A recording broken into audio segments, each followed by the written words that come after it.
Hello everyone. तो आप सभी कैसे हैं? सभी को हरे कृष्णा, राधे राधे। तो देखिए, जैसा कि आपका हिंदी का क्लास चल रहा था, तो हिंदी के क्लास में हम आपको प्रीवियस ईयर का पेपर सॉल्व करा रहे थे। तो एक पेपर हमने सॉल्व करा दिया है, आज ये आपका दूसरा पेपर है। तो चलिए हम फटाफट से देखते हैं। ये आपका जो हिंदी का पेडागोजी है वो क्लासेस चल रही हैं। तो पेडागोजी में आपके 15 क्वेश्चन आते हैं और 15 क्वेश्चन आपके यहाँ व्याकरण से आते हैं। व्याकरण से क्या, आपके यहाँ पर 2 पैराग्राफ दिए जाते हैं, उसी पैराग्राफ के अंतर्गत पूछे जाते हैं। और यहाँ पे व्याकरण भी होता है और कुछ व्याकरण के भी प्रश्न होते हैं उस पैराग्राफ के अंतर्गत। तो उस तरीके से क्वेश्चन पूछे जाते हैं। तो हम पेडागोजी को करेंगे और अगर आप कमेंट करेंगे तो हम पैराग्राफ से कैसे क्वेश्चन निकालना है उस चीज़ों को बता देंगे। तो आइए हम फटाफट से देख लेते हैं क्वेश्चन नंबर 91 क्या है। जो हिंदी हमारा 91 से स्टार्ट होता है। तो 91 में क्या पूछा है? मंदिरा पहली कक्षा में पढ़ती है और वह मुझे आम बहुत अच्छा लगता है। मैं थक गई आदि वाक्यों का प्रयोग करती है मदिरा। जो मंदिरा है, ऑप्शन ए है लिंग वचन क्रिया आदि की दृष्टि से सर्वनाम का प्रयोग करना जानती है। ऑप्शन 2 है केवल सर्वनाम का ही प्रयोग जानती है। ऑप्शन 3 है केवल लिंग की दृष्टि से ही सर्वनाम की समुचित प्रयोग करना जानती है। ऑप्शन 4 है केवल मैं वाले वाक्य ही बोल सकती है। तो आप सभी इसका उत्तर दीजिएगा। इसका उत्तर क्या होगा? देखिए, आप सभी अपना पेन कॉपी लेकर बैठिएगा, ठीक है। और वहाँ पे आप सभी ये करिएगा, अपना 1 2 3 4 इस तरीके से क्वेश्चन डालिएगा। और जो भी क्वेश्चन मैं पढ़ूंगी वहाँ पर आप अपने से उत्तर दीजिएगा। उत्तर में A B C ऐसे करके दीजिएगा, ठीक है। तो ABC आप दीजिएगा। जहाँ पे अगर मैं बताती हूँ, जब उत्तर मैं सही बताऊंगी और आपका उत्तर सही है तो सही टिक करिए, गलत है तो गलत टिक करिए। अब इस तरीके से आपको पता चल जाएगा कि 15 नंबर में से आपने कितना नंबर गेन किया है। तो चलिए इसका उत्तर हम देख लेते हैं क्या होगा। तो 91 का जो ऑप्शन नंबर 1 है हमारा बिल्कुल सही होगा। यहाँ पर हम बता देना चाहते हैं, देखिए आपको यहाँ पर निगेटिव मार्किंग जैसे होता है, सॉरी निगेटिव मार्किंग नहीं, निगेटिव और पॉजिटिव वर्ड जो होते हैं, जैसे देखिए जो केवल है आपका क्या है, पॉजिटिव सॉरी निगेटिव वर्ड है। तो केवल यहाँ पर, यहाँ भी केवल है, यहाँ पर भी केवल है और यहाँ पर भी केवल है। जहाँ आपका केवल केवल केवल आ जाए, समझ लीजिए वो आपका निगेटिव पॉइंट आपका मिल गया। तो वो आपका ऑप्शन बिल्कुल गलत हो जाएगा। तो ऑप्शन नंबर 1 हमारा बिल्कुल सही हो जाएगा। अब आइए आगे देखते हैं क्या है हमारा question. Question number 2। Question number 2 पूछा है, भाषा से क्वेश्चन पूछा है। तो भाषा, ऑप्शन 1 है नियमों की जानकारी से ही निखरती है। ऑप्शन 2 है विद्यालय में ही सीखी जाती है। ऑप्शन 3 है एक नियमबद्ध व्यवस्था है। ऑप्शन 4 है सदैव व्याकरण के नियमों का ही अनुगमन करती है। तो उत्तर दीजिएगा आप सभी क्या होगा। तो देखिए यहाँ पर जो उत्तर होगा हमारा ऑप्शन नंबर 3 बिल्कुल सही होगा। तो ऑप्शन नंबर 3 सही लगा लीजिएगा कि एक नियमबद्ध व्यवस्था है। अगला क्वेश्चन देखते हैं क्या है हमारा 93। 93 में पूछा है,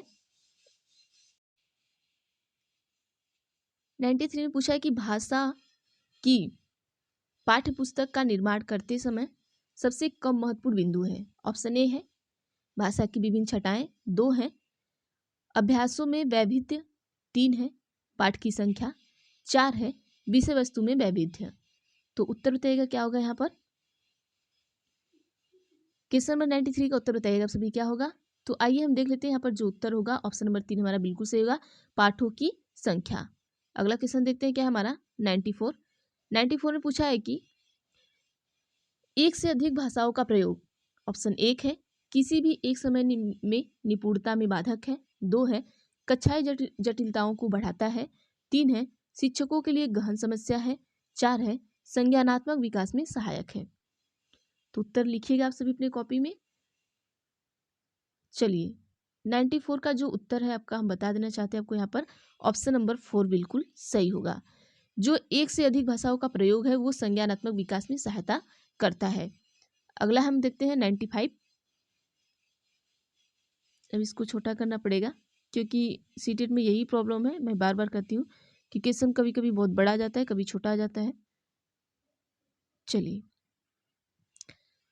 क्वेश्चन 95 है कि भाषा अर्जन और भाषा अधिगम के संदर्भ में कौन सा कथन सही नहीं है।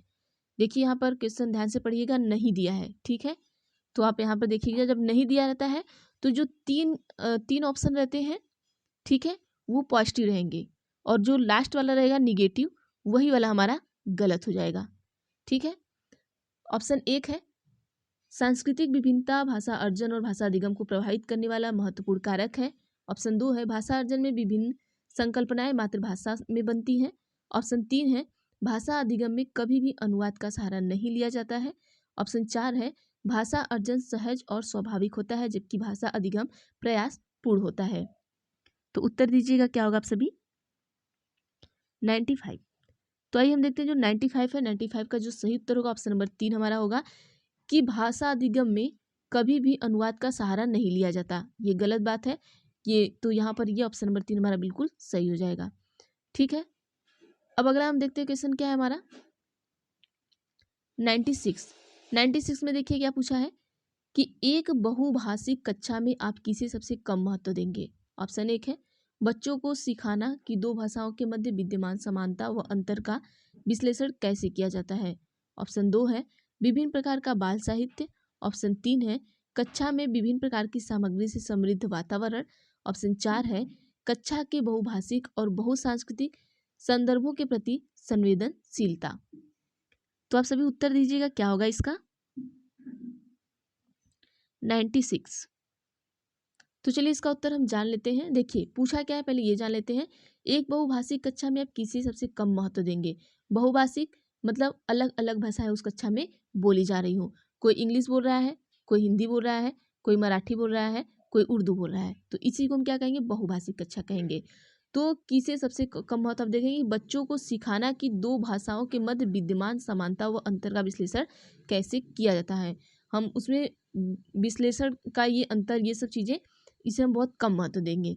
ठीक है, अब आगे हम देखते हैं 96 का आपका हो गया ऑप्शन 1। 97 आइए देखते हैं 97 में क्या पूछा गया है। 97 है कि प्राथमिक स्तर पर भाषा की पाठ्य पुस्तकों में किस तरह की रचनाओं को स्थान दिया जाना चाहिए। ऑप्शन 1 है केवल कहानियां अथवा कविताएं। 2 है विदेशी साहित्य की रचनाएं। 3 है ऐसी रचना जो बच्चों के परिवेश से जुड़ी हो और जिनमें भाषा की अलग अलग छटाएं हो। 4 है जो प्रत्यक्ष रूप से मूल्यों पर आधारित हो। तो यहाँ पर क्या होगा उत्तर दीजिएगा आप सभी। देखिए 97 का उत्तर बताइएगा आप सभी क्या होगा। चलिए आइए हम देख लेते हैं 97 का उत्तर क्या होगा। आई होप आप सभी ने उत्तर दे दिया होगा। तो ऑप्शन नंबर जो 3 हमारा है यही होगा कि ऐसी रचनाएं जो बच्चों के परिवेश से जुड़ी हो और जिनमें भाषा की अलग अलग छटाएं हो। ठीक, आगे देखते हैं क्या है 98 में पूछा है कि निम्नलिखित में से कौन सा द्वितीय भाषा का उद्देश्य नहीं है।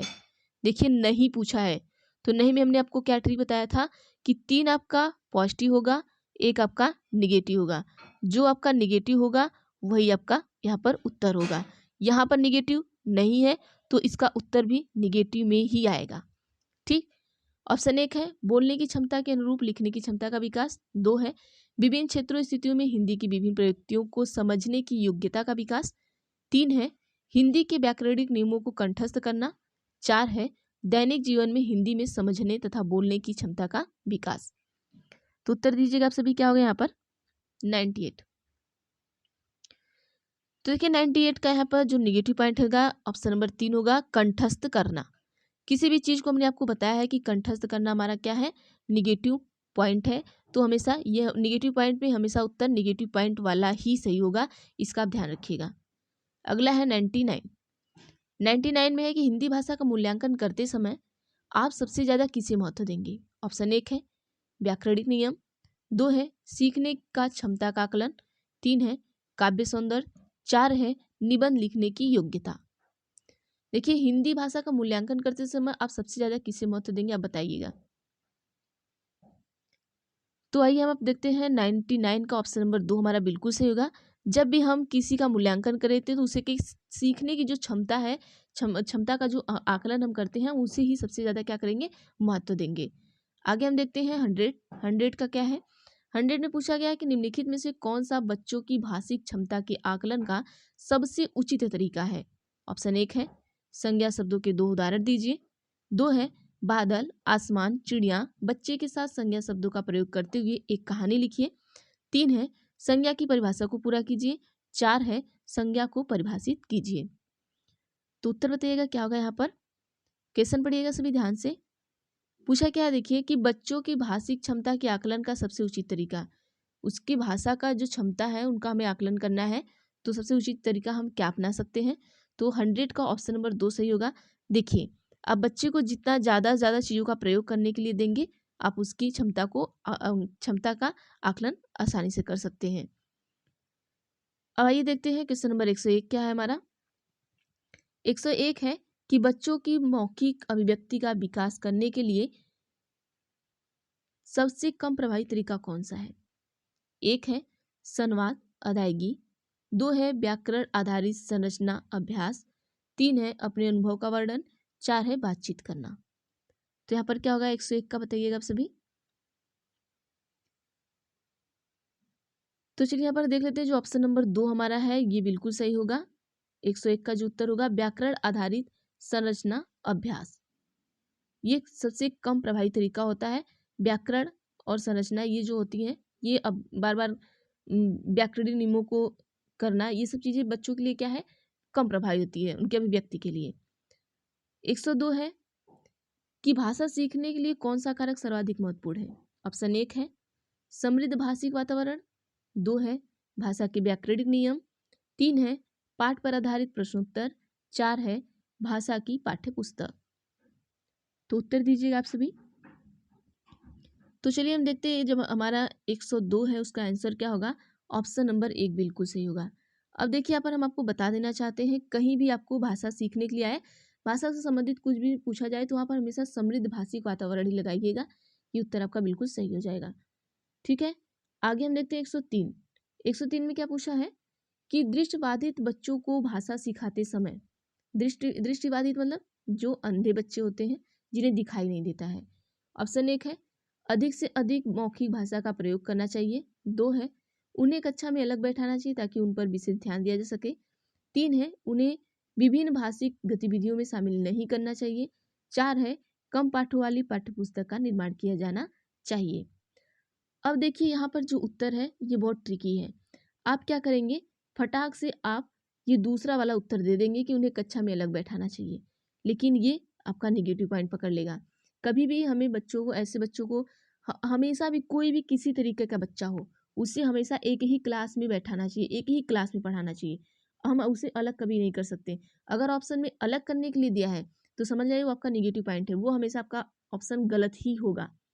तो यहाँ पर जो उत्तर है ऑप्शन नंबर 1 सही होगा कि अधिक से अधिक मौखिक भाषा का प्रयोग कराना चाहिए, क्योंकि बच्चा अगर देख नहीं सकता है तो उसे बुलवा के पढ़ाना चाहिए ज़्यादा से ज़्यादा, ताकि उन्हें चीज़ें पता चल जाए, पता चले कि हाँ एक चीज़ें क्या होती हैं, किस तरीके से होती हैं।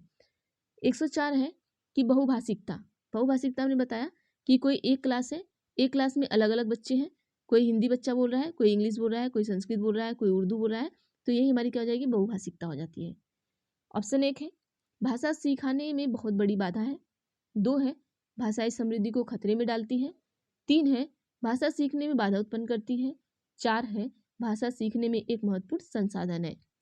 देखिए मैं हमेशा कही हूँ, जहाँ भी बहुभाषिकता आ जाए वहाँ पर ये संसाधन आ जाए तो समझिए उत्तर सही है, क्योंकि जो हमारी बहुभाषिकता होती है, अलग अलग भाषा होती है, वो बच्चों को भाषा सिखाने में बहुत आसानी कर देती है।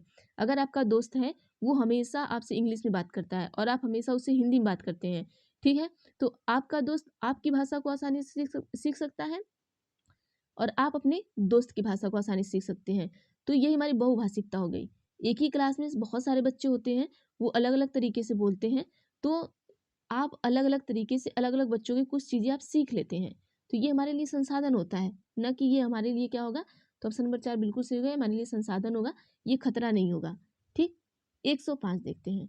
105 है कि बच्चे विद्यालय में आने से पहले, ऑप्शन नंबर 1 है भाषा के चारों कौशलों पर पूर्ण अधिकार रखते हैं, 2 है अपनी भाषा की नियमबद्ध व्यवस्था की व्यवहारिक कुशलता के साथ आते हैं, 3 है कोरी स्लेट होते हैं, 4 है भाषा का समुचित उपयोग करने में समर्थ नहीं होते हैं। नहीं नहीं, ये नहीं साथ में होगा, ठीक है, नहीं होते हैं।